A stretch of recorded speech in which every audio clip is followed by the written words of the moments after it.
Hey y'all! Happy Tuesday. I'm getting ready to head out the door for work, but I wanted to do a finished object video for you because I think we're about 2 weeks, maybe less, away from Halloween. And I'm all about Halloween. So I brought finished my Cowloween. I finished my Cowloween, which is the shoot, I don't have my tablet with me, do I? Anyway, I'll post a picture of it right here so you can see. Um, it is a knitted Halloween cowl that I am obsessed with the construction of, and I'll show you that. And so I wanted to crochet it because I thought it was the cutest little thing ever. So here it is. Is that not the cutest? So here is how it goes all the way to the top. So when you put it on, this becomes the collar of the cowl or the neck of the cowl, and then you get to see your color work, which is awesome because normally in cowls, they're just knit straight or crocheted straight. When you put them on, they just squish down. You can still see the colors, but you can't really see the work that you put into all the details if there are any. So this construction was great. So what I had to do for the construction was kind of transpose it, like I read the knit pattern and then turned it into my interpretation. So the knit pattern had you just, you started out with 3 stitches, I think. You cast it on 3, and then you just go back and forth and back and forth. So I chained 3, but next time I will start out a little smaller because when I put it on, this whole part gets turned, like this is really all I needed as far as the neck goes. But that's part of the experiment, and it wears fine because I just tuck it in the bottom. So you're just crocheting or knitting back and forth and back and forth until right before you start the color work, and then you attach it, and then you start the color work in the round, which if you've ever done color work, you know is so much easier than back and forth. And because it's crochet, all of my floats were captured inside. I haven't woven in the ends that don't hang out. And I probably won't. But this was an amazing pattern. Also, the pattern went pumpkin ghost pumpkin, and I wanted something different, so I just chalked up a little candy corn on my graph paper and then put it in to the chart instead of the pumpkin. I just made it the same amount of stitches as the pumpkin. I love this cowl. I have worn it so much I can't even tell you. I'll put it on for you, although, oh, lipstick, jeez.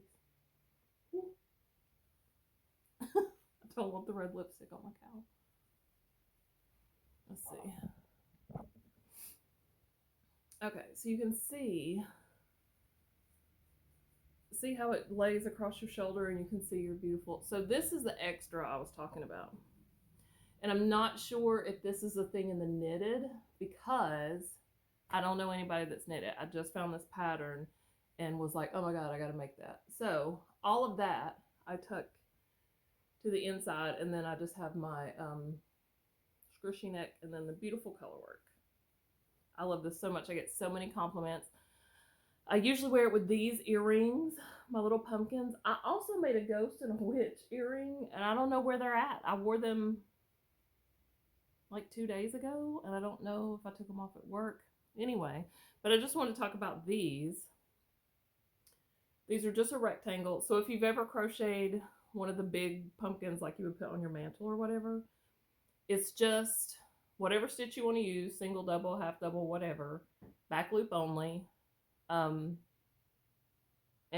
you crochet however tall you want it. And for me, it was very small. How many stitches?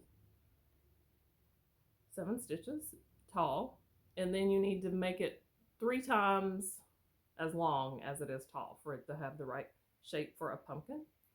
And so then you connect the ends to make a little tube, and then you just draw up the top. I just did single crochet in green around the top, and then crocheted a little chain and looped it around the hook.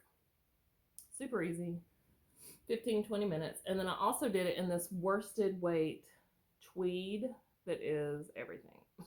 These little pink tweeds are so cute. I am all about Halloween. I've always loved Halloween. even when it was illegal in my house, because I'm a Pentecostal preacher's daughter, and back in the day, it was all thought to be satanic.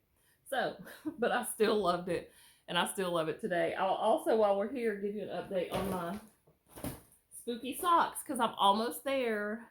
So if you know me, you know that the only thing I knit is toe-up socks, and I taught myself.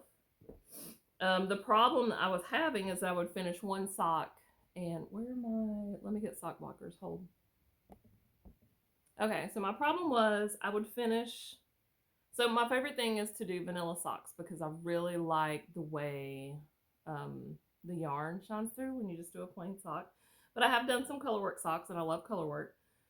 The problem that I was having, these are so cute.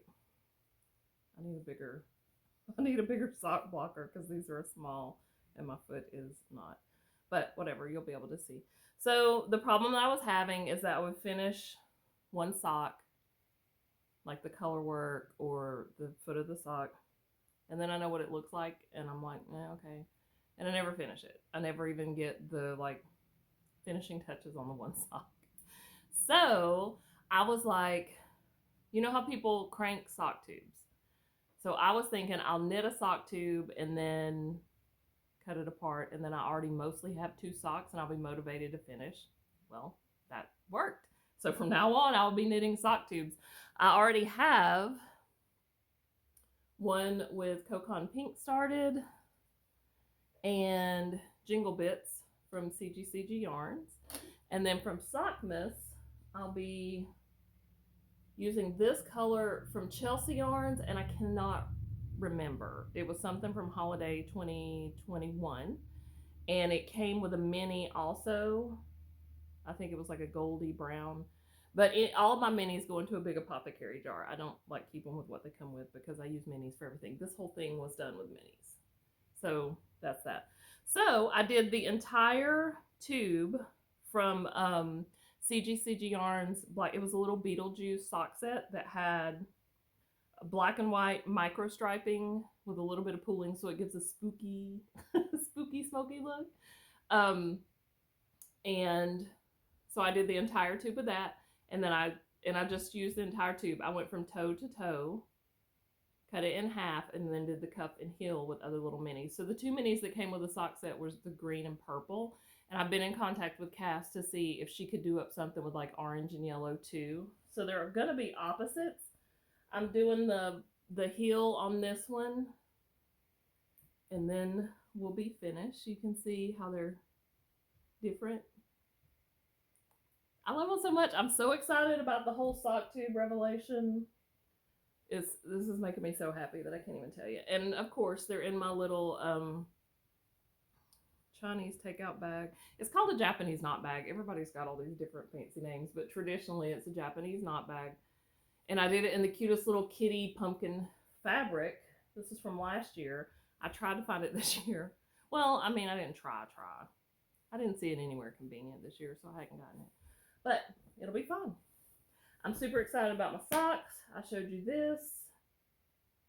Is that all? I believe that's all the Halloween stuff. I feel like I always have Halloween stuff because Halloween and Christmas are just so festive, and it's just an excuse for me to be more whimsical than I normally even am. So I'm all here for it. Okay, so that's it. Y'all seen all the spooky goodness. I'm thinking about, and y'all need to let me know in the comments, message me, comments on Instagram, whatever, because I don't know if there's other people like me. So my thing is, I've been crocheting for 42 years. I've never really been attracted to the basic chunky crochet. I do have some granny square things, and you know, it's really good for like really cold days, but in the most part I like a drapier thing, and I'm really attracted to a lot of knitting patterns, but I don't enjoy knitting. So this is why I crochet a lot of knitting patterns. So I thought what I might do is maybe a primer, or like the next sweater that I crochet that's a knitted pattern, recording everything step by step so I could show you later. But I don't know if there's an interest. I don't know if there's more people out there like me. So let me know, and I would be happy to do it, of course, but I don't want to do it if all the other crocheters are like, whatever. Like, I don't care, which would be fun. Because I understand I'm a weirdo. I've always been. Alrighty, well, I'm going to get myself together and head to work. I hope y'all have a wonderful day or night, whatever time it is that you're watching, and I'll see you later. Bye.